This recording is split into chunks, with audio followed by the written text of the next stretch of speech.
जय हिंद, नमस्कार दोस्तों। स्वागत है हमारे यूट्यूब चैनल जीएस से प्रारंभ, जीएस भी धर्म पर। दोस्तों हम लोग स्पीडी करंट अफेयर का दोस्तों टॉपिक वाइज देख रहे थे और हम लोग प्रतिदिन एक एक पेज दोस्तों कर रहे थे, क्योंकि बहुत सारे बच्चे हैं जो स्पीडी मतलब कि करंट अफेयर से दूर भागते हैं। वो सोचते हैं, जैसा कि बताए थे पहले वीडियो में, कि वो सोचते हैं कि अंतिम समय में एग्ज़ाम के 10 दिन 15 दिन पहले हम किसी चीज़ से कहीं से पढ़ करके अपना काम चला लेंगे। दोस्तों ये आपका सोच हम बता रहे हैं कि अच्छा है, ये नहीं बता रहे हैं ख़राब है।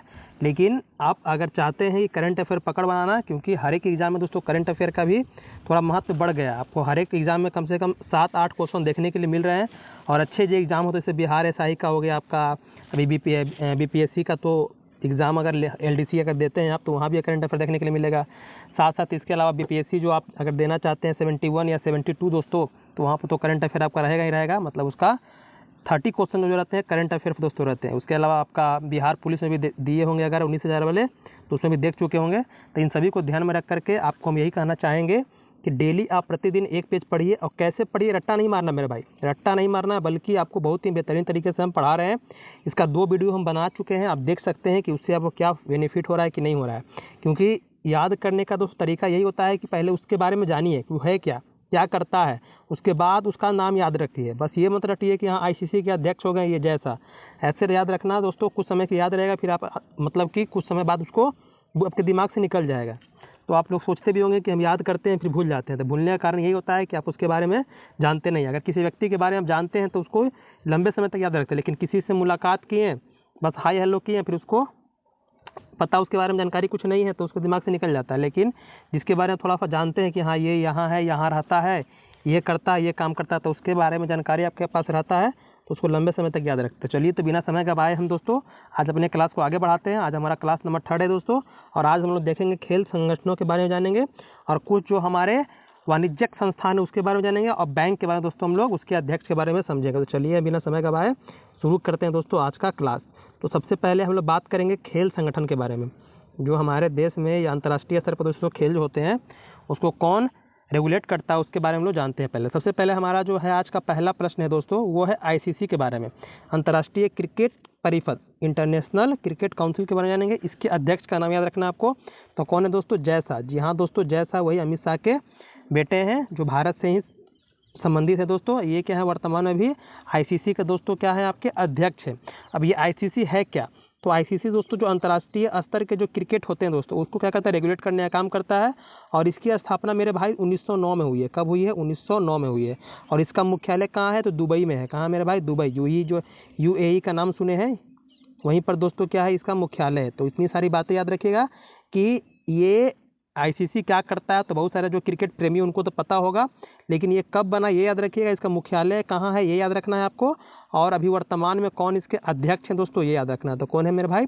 तो जैसा है, ये ध्यान देना है। वहीं आईसीसी के सीईओ के बारे में हम लोग बात करें तो कौन है? तो संजोग गुप्ता। संजोग गुप्ता क्या है मेरे भाई? तो आईसीसी के अभी सीईओ हैं, ये ध्यान दीजिएगा।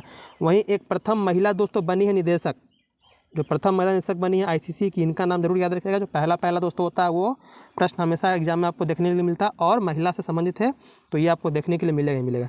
ये क्या है? तो इंदिरा नूई है। कौन है? इंदिरा नूई, जो पहली महिला निदेशक बनी है किसकी? तो आईसीसी के दोस्तों। तो ये 3 नाम याद रखना है आईसीसी से। जैसा अध्यक्ष हो गए, सीईओ संजोग गुप्ता हो गए, और आईसीसी के प्रथम महिला निदेशक कौन हो गई? तो इंदिरा नूई हो गया। आगे हम लोग बात करते हैं किसमें? तो एशियाई क्रिकेट काउंसिल के बारे में बात करते हैं। तो इसके जो अध्यक्ष है मेरे भाई, वो कौन है इसके अध्यक्ष? तो इसके मोहसिन नकवी। नकवी क्या है इसके? जो एशियाई क्रिकेट परिषद है, जो एशिया में जो क्रिकेट होता है दोस्तों, उसको रेगुलेट करने का काम एसीसी करते हैं। और इसके जो अध्यक्ष हैं कौन है? मोहसिन नकवी, इनका नाम याद रखिएगा। उसके बाद हम लोग आते हैं अंतर्राष्ट्रीय ओलंपिक समिति, इंटरनेशनल ओलंपिक कमेटी के बारे में जानते हैं हम लोग, और इसके अध्यक्ष का नाम याद रखते हैं। इनके अध्यक्ष कौन है? तो इनके अध्यक्ष का नाम है क्रिस्टी कोवेंट्री। क्रिस्टी कोवेंट्री, ये दोस्तों प्रश्न आपका बन चुका है, पूछा भी एग्जाम में। क्यों ये विशेष है दोस्तों? तो ये पहली महिला अध्यक्ष है, आईओसी की पहली महिला अध्यक्ष का अगर नाम पूछेगा कौन है, तो ये क्रिस्टी कोवेंट्री है, ये ध्यान दीजिएगा। अब ये आपका आईओसी क्या है? तो अंतर्राष्ट्रीय ओलंपिक समिति क्या है? तो अंतर्राष्ट्रीय ओलंपिक समिति जो अंतर्राष्ट्रीय स्तर के जितने भी दोस्तों अलग अलग प्रकार के आप जो गेम देखते हैं, तो आप देखते होंगे, जब हाल फिलहाल 2024 में आपका पेरिस ओलंपिक हुआ है दोस्तों, ये अंतर्राष्ट्रीय ओलंपिक समिति ही क्या करता है, इसको रेगुलेट करता है दोस्तों। तो ये संस्था बना है कब? तो ये दोस्तों 1894 में बना। 1894 में दोस्तों क्या हुआ है, ये इसका गठन हुआ, आईओसी का दोस्तों गठन हुआ, ये ध्यान दीजिएगा। इसको गठन किसने किया है, इसको बनाया किसने है, तो कोवर्टिन इसका नाम रखिएगा। कोवर्टिन जो थे दोस्तों, इससे क्या थे, संस्थापक थे, इसको बनाने वाले थे दोस्तों, याद रखिएगा। और इसके 2 साल बाद, जब ये दोस्तों संस्था बना था, इसके 2 साल बाद दोस्तों जो आधुनिक ओलंपिक हम लोग बोलते हैं, आधुनिक ओलंपिक की शुरुआत दोस्तों 1896 में दोस्तों हुई थी। और पहला जो आधुनिक ओलंपिक हुआ है वो कहाँ हुआ है, तो एथेंस आपका ग्रीस यूनान में दोस्तों हुआ है, ये भी याद रखना है। लेकिन इसके लिए विशेष आपका है कि क्रिस्टी कोवेंट्री का नाम याद रखिएगा, जिम्बाब्वे की हैं, जो पहली महिला अध्यक्ष बनी है किसकी, तो अंतर्राष्ट्रीय ओलंपिक समिति के। तो उम्मीद करते हैं इतनी सारी बातें आपको इसके बारे में जानकारी हो गई होगी। अब आते हैं हम लोग आगे, तो अंतर्राष्ट्रीय एथलेटिक महासंघ के बारे में बात करते हैं। एथलेटिक महासंघ, इसके अध्यक्ष कौन है, तो सेबेस्टियन को, याद रखिएगा सेबेस्टियन को, जो आपके कहाँ से संबंधित है, तो ये ब्रिटेन के रहने वाले हैं दोस्तों। तो एथलेटिक्स महासंघ सेबेस्टियन को का नाम याद रखना है आपको। वहीं हम लोग बात करते हैं अंतर्राष्ट्रीय भारोत्तोलन महासंघ के बारे में, जो IWF, जो मोहम्मद जलूद है, कौन है, मोहम्मद जलूद, इनका नाम याद रखिएगा। जो भारोत्तोलन होता है आपका, वेट लिफ्टिंग दोस्तों गेम होता है, उसके जो अध्यक्ष है कौन है, तो मोहम्मद जलूद। आगे हम लोग बात करते हैं अंतर्राष्ट्रीय हॉकी महासंघ के बारे में, जो अंतर्राष्ट्रीय स्तर पर जो हॉकी होता है, जो हॉकी विश्व कप देखते होंगे, तो वो सब का दूसरे रिलेट करने का काम कौन करता है, तो ये आपका अंतर्राष्ट्रीय हॉकी महासंघ। और इसके जो अध्यक्ष अभी वर्तमान में है वो मोहम्मद तैयब इकराम है। कौन है, मोहम्मद तैयब इकराम, इनका नाम ध्यान में रखिएगा। वहीं हम लोग बात करते हैं लोकपाल और नैतिकता के अधिकारी, जो BCCI के जो अभी वर्तमान में है, लोकपाल अगर बोल सकते हैं BCCI के, तो वो अरुण मिश्रा है। एक लोकपाल हम लोग अलग पढ़े थे कानविलकर का, लेकिन ये दोस्तों अलग हैं जो BCCI के हैं। BCCI के बारे में चर्चा हम लोग करेंगे आगे।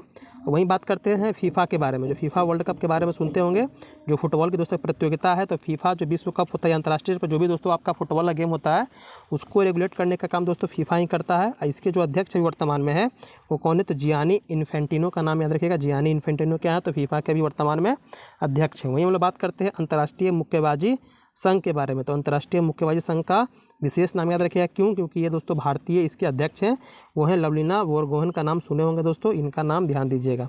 आगे हम लोग BCCI के बारे में बात करेंगे कि अंतरिम अध्यक्ष रोजर बिन्नी जो थे दोस्तों, अभी हाल फिलहाल में दोस्तों क्या दिए हैं, तो दे दिए हैं, इससे इस्तीफा दे दिए हैं। और जो इसके कार्यकारी अध्यक्ष बनाए गए हैं, अंतरिम अध्यक्ष के बारे में बात करें, कार्यकारी अध्यक्ष वो राजीव शुक्ला, जो दोस्तों इसके उपाध्यक्ष थे। अब ये BCCI क्या है, तो इसको दोस्तों भारतीय क्रिकेट कंट्रोल बोर्ड के नाम से जानते हैं हम लोग।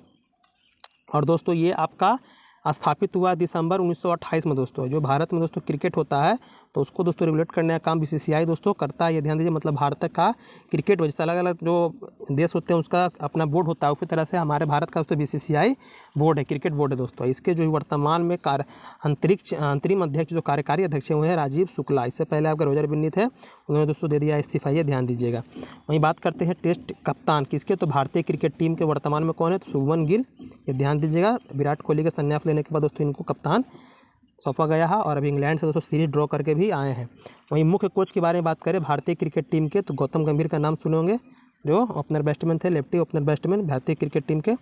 वहीं मुख्य कोच बात करेंगे भारतीय महिला क्रिकेट टीम के, तो अमोल मजुमदार का दोस्तों नाम याद रखिएगा, जो भारतीय महिला क्रिकेट टीम के क्या है, तो मुख्य कोच है। वहीं बात करते हैं भारतीय खेल प्राधिकरण के जो महानिदेशक हैं दोस्तों, वो है नीलम कपूर, इनका भी नाम याद रखिएगा। आगे बात करते हैं भारतीय कुश्ती महासंघ के बारे में। जो कुश्ती जो होता है दोस्तों, उसको संचालन करने का काम कौन करता है, तो ये WFI करता है। इसके जो अध्यक्ष हैं वो संजय सिंह है, याद रखना है आपको। और भारतीय टेबल टेनिस संघ के जो अध्यक्ष हैं दोस्तों, वो मेघना अहलावत का नाम याद रखिएगा। वहीं अखिल भारतीय फुटबॉल महासंघ के नाम याद रखना है, तो कल्याण चौबे। ये सब नाम है, थोड़ा ध्यान दीजिएगा, ये ज़्यादा प्रश्न में कभी कभी देखने के लिए मिलता है, लेकिन आपसे प्रश्न दोस्तों बन जाते हैं। वहीं बात करते हैं अखिल भारतीय फुटबॉल महासंघ, कल्याण चौबे का नाम याद रखना है। बैडमिंटन वर्ल्ड फेडरेशन का नाम, बैडमिंटन वर्ल्ड फेडरेशन, जिसके अध्यक्ष कौन है, तो खुंगियन पटामा, याद रखिएगा इनका नाम। बास्केटबॉल फेडरेशन ऑफ इंडिया, तो आधव अर्जुन याद रखिएगा। हॉकी इंडिया का कौन अध्यक्ष है, तो दिलीप टर्की का नाम याद रखिएगा। ये दोस्तों आपका प्रश्न बना है, हॉकी इंडिया के कौन है अध्यक्ष, तो दिलीप टर्की का नाम याद रखना है। भारतीय एथलेटिक्स महासंघ के नाम, तो बहादुर सिंह सागू। और मुख्य कोच किसका, तो फुटबॉल टीम का, भारतीय फुटबॉल टीम का, पुरुष टीम का दोस्तों कौन है कोच, तो मनोलो मार्केज क्या है इसके वर्तमान में दोस्तों मुख्य कोच हैं। वहीं भारतीय महिला फुटबॉल टीम के बारे में बात करेंगे, तो कौन है, तो संतोष कश्यप। दोनों दोस्तों याद रखिएगा, पुरुष का भी और महिला का भी। वहीं पहली महिला दो अध्यक्ष बनी है किसकी, तो भारतीय ओलंपिक संघ के दोस्तों वो बनी है PT उषा।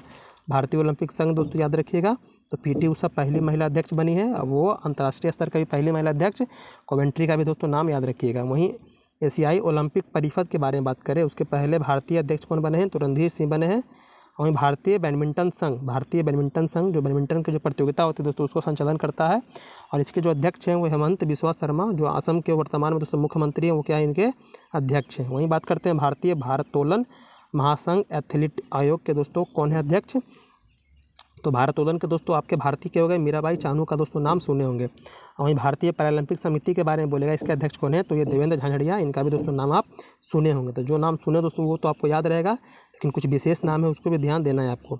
वहीं आगे हम लोग बढ़ते हैं, बात करते हैं इरडा के बारे में। इरडा क्या है, तो इरडा दोस्तों भारतीय नियामक और विकास प्राधिकरण, जिसके दो अध्यक्ष हैं इसके हैं अजय सेठ, इनका नाम याद रखिएगा। ये होता क्या है मेरे भाई, तो सबसे पहले याद रखिएगा ये 1990 में बना है, 1999 में दोस्तों इसकी स्थापना दोस्तों हुई है। और ये क्या करता है, जो बीमा धारक होते हैं, जो मतलब मान लीजिए आप क्या बीमा धारक है दोस्तों, तो आपके हितों की रक्षा, आपकी पॉलिसी की दोस्तों रक्षा करने का दोस्तों काम करता है कौन दोस्तों, ये इरडा करता है, ये ध्यान दीजिएगा। तो कौन है भी वर्तमान में इसके अध्यक्ष, तो अजय सेठ है। वहीं हम बात करते हैं LIC के बारे में। LIC दोस्तों जो अभी वर्तमान में इसके अध्यक्ष कौन है, तो सिद्धार्थ मोहंती दोस्तों। और ये दोस्तों स्थापित कब हुआ है, तो ये सितंबर 1956 में दोस्तों इसकी स्थापना हुई है। तो इरडा याद रखिएगा, जो आपके पॉलिसी का दोस्तों क्या करता है, रक्षा करता है। और जहाँ पर पॉलिसी आप खोलते हैं दोस्तों वो आपका है भारतीय जीवन बीमा LIC दोस्तों, इसकी स्थापना 1956 में सिद्धार्थ मोहंती दोस्तों वर्तमान में इसके अध्यक्ष हैं। बाकी आगे इसको याद रखना कोई ज़रूरत आपके लिए नहीं है, इससे प्रश्न दोस्तों नहीं बने हैं। अब हम लोग आगे आते हैं, जो हमारे देश में औद्योगिक संस्थान उसके बारे में हम लोग बात करते हैं। तो सबसे पहले बात करेंगे फिक्की। तो फिक्की पे दोस्तों बहुत सारा प्रश्न आपको जो बिहार SI के एग्जाम देते होंगे तो हमेशा पूछता होगा फिक्की के अध्यक्ष, फिक्की के अध्यक्ष। तो फिक्की के महासचिव अध्यक्ष दोनों याद रखिएगा।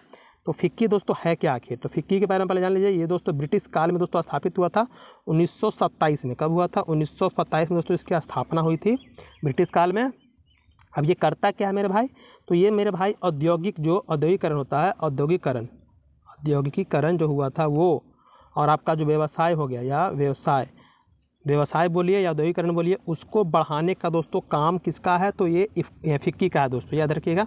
कब बना, तो 1927 में दोस्तों इसकी स्थापना हुई थी। और वर्तमान में दोस्तों इसके जो महासचिव हैं शैलेश पाठक हैं। अध्यक्ष के बारे में पूछेगा तो इसके हर्षवर्धन अग्रवाल, दोनों का नाम याद रखिएगा। ये बिहार SI का जो बच्चे एग्जाम देने वाले हैं वो अगर आप प्रीवियस ईयर देखते होंगे तो इससे प्रश्न हमेशा दोस्तों पूछता है। लेकिन और भी जो आप एग्जाम दे रहे हैं तो उसको ध्यान दीजिएगा। फिक्की के महासचिव शैलेश पाठक, फिक्की के दोस्तों अध्यक्ष हर्षवर्धन अग्रवाल। ये करता क्या है, तो दोस्तों जो आपका व्यवसाय होता है वो और औद्योगिकरण होता है उसको बढ़ाने का दोस्तों ये काम करता है।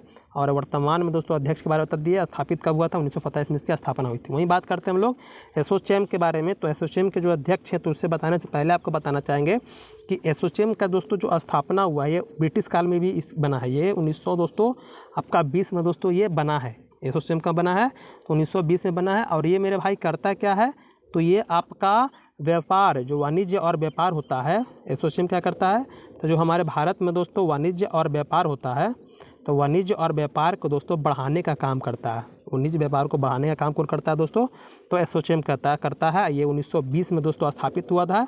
और कभी इसका अगर पूछ दे आपसे कि इसका मुख्यालय कहाँ है, तो इसका मुख्यालय दोस्तों नई दिल्ली में है। ये ध्यान देने वाली बात है। यहाँ देख रहे हैं जितने भी है सब क्या है, ये सभी संस्थान है जो आपके क्या है वाणिज्यक है, मतलब वाणिज्यिक संस्थान है, वाणिज्य संबंधित मतलब या तो उद्योग होंगे या कोई दोस्तों फर्म होंगे। आगे हम लोग बात करते हैं महासचिव का भी नाम याद रखिएगा। जैसे अभी तो इसका बताया नहीं अध्यक्ष कौन है एसोचैम के, तो संजय नायर है अध्यक्ष। महासचिव अगर याद रखना है तो रखिए मनीष सिंघल याद रखिएगा, नहीं तो अध्यक्ष याद रखिएगा। एग्जाम में आपसे अध्यक्ष ही पूछेगा तो संजय नायर का नाम दोस्तों याद रखिएगा। वहीं हम लोग बात करते हैं भारतीय उद्योग परिसंघ।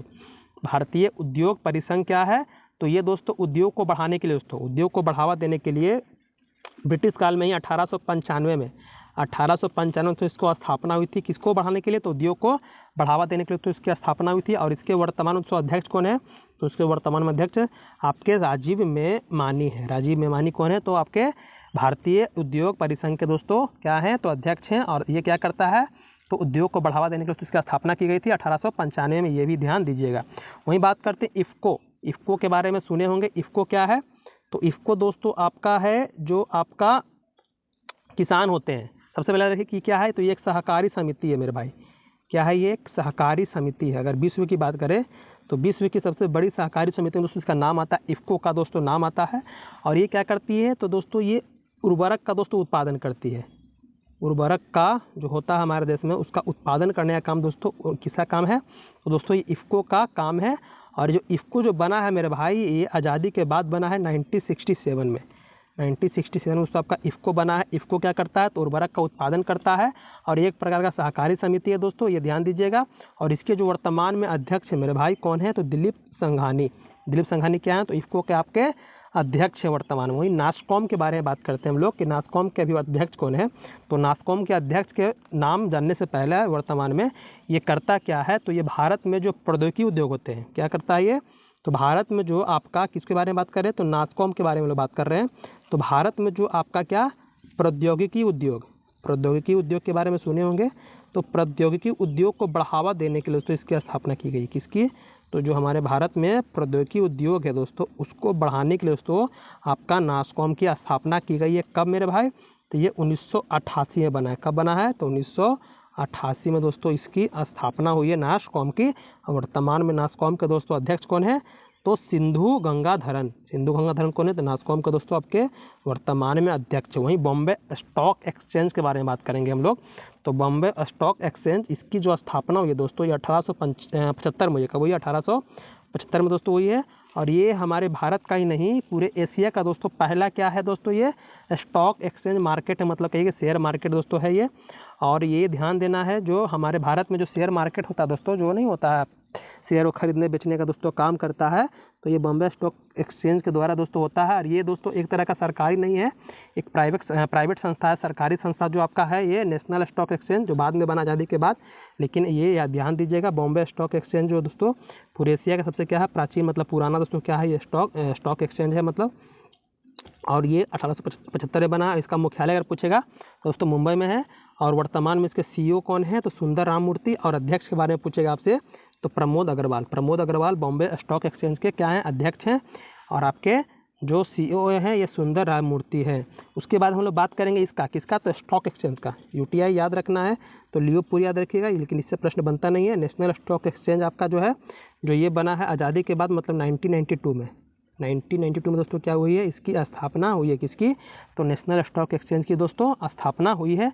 ये भी दोस्तों हमारे भारत में जो आपका शेयर मार्केट होता है उसको संचालित करने का दोस्तों ये काम करता है, ये ध्यान दीजिएगा। जिसमें आप अपने शेयरों खरीदते हैं बेचते हैं दोस्तों, उसको ये संचालित करता है। और ये जो इसके सीईओ हैं, तो ये आशीष कुमार चौहान। और अध्यक्ष के बारे में पूछेगा तो गिरीश चंद्र चतुर्वेदी। आपको ज़्यादातर उम्मीद यहाँ पर क्या करना है, क्या करना है कि जो आप याद रख रहे हैं, तो ज़्यादातर याद कोशिश कीजिएगा कि अध्यक्ष का नाम याद रखें। सीईओ और महासचिव है, उनका नाम याद रखने की आवश्यकता नहीं है, ये ध्यान दीजिएगा। हम लोग आगे आते हैं किसमें, तो बैंकों के प्रमुख अधिकारी के बारे में बात करेंगे। तो सबसे पहले हम लोग बात करेंगे अपना केंद्रीय बैंक किसका, तो आरबीआई का दोस्तों। तो आरबीआई की अगर बात करें, इसके हम इतिहास की थोड़ा बात करेंगे, थोड़ा सा बताएंगे। तो 1935 में जो आपका अधिनियम आया था, 1935 में भारत शासन अधिनियम आया था दोस्तों, उसी के द्वारा दोस्तों क्या उसमें कहा गया था एक बैंक की स्थापना करने के लिए। इसी की अनुशंसा पर दोस्तों एक कमेटी बनी थी, आयोग बना था, जिसका नाम था यंग हिल्टन आयोग की दोस्तों, हिल्टन याद रखिएगा, हिल्टन आयोग की दोस्तों अनुशंसा पर कब, तो 1 अप्रैल 1935 को ही दोस्तों क्या बना था आपका, ये आरबीआई की दोस्तों स्थापना हो गई थी। कब, 1 अप्रैल 1935 को दोस्तों आरबीआई की स्थापना हो गई थी। और इसका राष्ट्रीयकरण बोलेगा तो 1 जनवरी 1949 को आरबीआई का दोस्तों राष्ट्रीयकरण, मतलब कि ये हमारे भारत का दोस्तों सरकारी बैंक दोस्तों बन गया था, ये ध्यान दीजिए। कब स्थापित हुआ, कब इसका राष्ट्रीयकरण किया, दोनों याद रखिएगा। और वर्तमान में इसके जो गवर्नर, तो शक्तिकांत दास तो पहले जो थे 25वें नंबर के, वो दोस्तों बन गए हैं प्रधानमंत्री जी के, नरेंद्र मोदी के दोस्तों क्या बन गए, प्रधान सलाहकार दोस्तों बन गए किनके, तो हमारे देश के प्रधानमंत्री मोदी जी हैं उनका दोस्तों। तो उनके स्थान पर दोस्तों उनका जगह कौन लिए हैं, तो संजय मल्होत्रा दोस्तों 26वें क्रम के आरबीआई के दोस्तों बने हैं क्या, तो गवर्नर दोस्तों बने हैं, ये ध्यान दीजिएगा। इसके अलावा उप गवर्नर का भी दोस्तों नाम याद रखिएगा, तो पूनम गुप्ता, टीवी रविशंकर, एस जानकी रमन और एस राजेश्वर राव, इनका नाम दोस्तों याद रखिएगा। और जो मुख्य वित्तीय अधिकारी हैं आरबीआई के, वो सुधा बालकृष्णन, इनका भी दोस्तों नाम याद रखिएगा।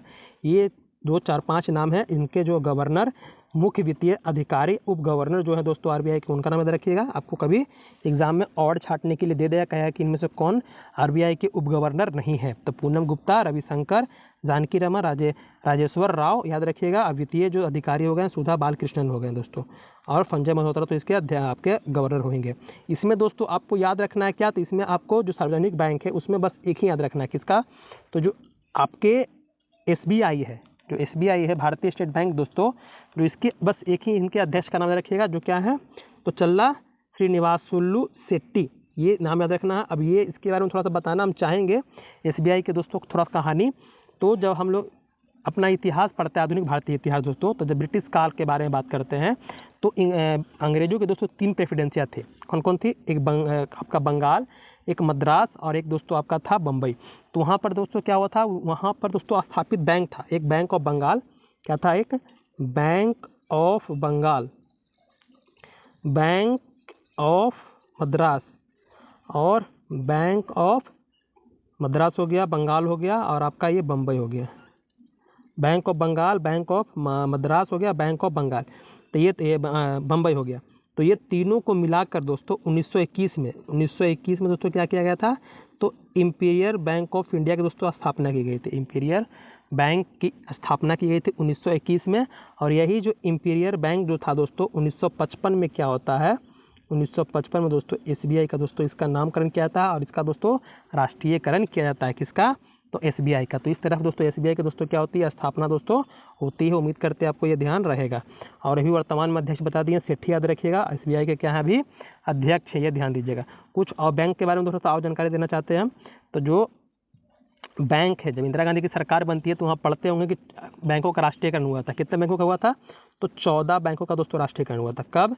तो दोस्तों ये 1969 में हुआ था। 19 जुलाई 1969 को 14 बैंकों का राष्ट्रीयकरण हुआ था।